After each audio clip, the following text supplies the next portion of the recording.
But first, ministers have promised a great British summer to the public, full of events to mark the pending end of lockdown restrictions.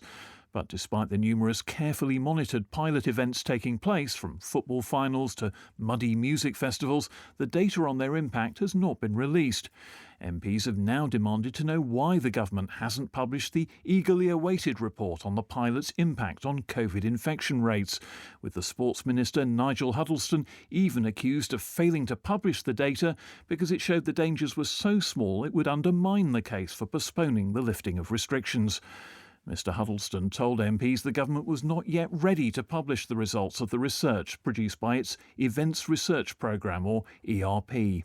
Although we are not yet in a position to publish the full report, I can assure the House that post-event data is closely monitored and have not shown any evidence of the events causing outbreaks. If they had, we would have communicated that information urgently. He said the Events Research Programme would now be extended to cover more major sporting events, which would be allowed to operate at full capacity, subject to checks on spectators' COVID status. The men's and women's finals at Wimbledon, for example, will be played with centre court at full capacity, and these matches will be the first major outdoor sporting events held at full capacity in the UK since the start of the pandemic.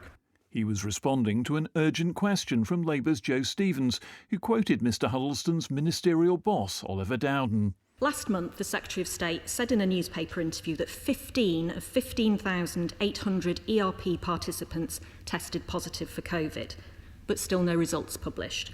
And I'm afraid there was nothing really in the Minister's response just now to explain the failure to publish the results. What's the secret? Why won't the government tell the public, tell industry, tell us what the results are? The chair of the Digital Culture, Media and Sport Committee, the Conservative Julian Knight, said delays in publishing the data were harming businesses. He said the report should be published immediately, or at least have the latest information shared with his committee. Does he recognise the clear failures to do so adds to a growing impression that some decision makers are being swayed by unaccountable scientists without the proper and relevant data being put before them? After all, we are a democracy and not some sort of scientocracy. Nigel Huddleston agreed he wanted to get the data out very soon, and it would be released in time to shape COVID precautions for the next phase of loosening restrictions. The Conservative former Cabinet Minister, Therese Villiers, said the events and conferences sector was a vital part of the economy.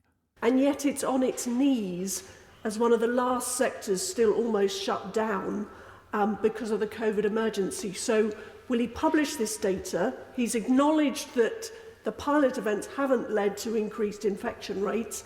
Isn't it time to give the events and conferences sector a clear timetable for full reopening? Nigel Huddleston said he couldn't agree more about the importance of the sector, and he wanted it open as soon as possible. A similar point came from the former chair of the Select Committee, the Conservative Damien Collins. He stressed the need to bolster the confidence of the sector once restrictions were removed. Even when step 4 is reached, the events sector is going to need some confidence that it can plan for future events, knowing that they're either considered to be safe because of the work of the Events Research Programme, or that there is sufficient insurance in place to protect them in case new restrictions come. And that without that confidence, it would be very difficult for events organisations to plan for the future. Nigel Huddleston called that a very important point, agreeing that the sector had been hit so hard it would take some years to recover. For the SNP, John Nicholson said the events industry and many MPs had been calling for the government to underwrite an insurance scheme which would give promoters the confidence to organise events going forward. Why are ministers not listening to their colleagues on this? What are the arguments against offering insurance help for this vital sector? They desperately need it. Nigel Huddleston replied that the government was very aware of the issue and was looking at options to help. The Conservative former Chief Whip Mark Harper, who chairs the Tory COVID Recovery Group, which wants an early loosening of lockdown restrictions, said he was a little confused. Normally governments wanted to bury bad news, but maybe the report wasn't bad news after all. My fear, Mr Speaker, is it demonstrated the opposite of the decision the Prime Minister announced last week. It would have demonstrated that we could have safely opened on the 21st of June. That's the real reason why it hasn't been published. The minister rejected that.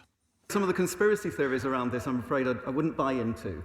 We have said already, I stated at the beginning, that if there were major concerns, we would have made sure that information was in the public arena. That would be the responsible thing to do. Some of the initial data points were already announced by the Secretary of State back in May. But the report needs to be comprehensive. It needs to be reviewed by a large number of stakeholders in government. We will be releasing it very soon indeed.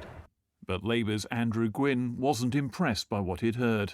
Look, I really feel for the Minister who's clearly been sent here to say as little as possible in an hour, and Mr Speaker, in that he's largely succeeded. But it does a real disservice to the creative arts, the exhibition and the events sector, who want to be able to plan ahead for the future. Now, he says data, not dates, and I agree with him. But where's the data? Where is the data?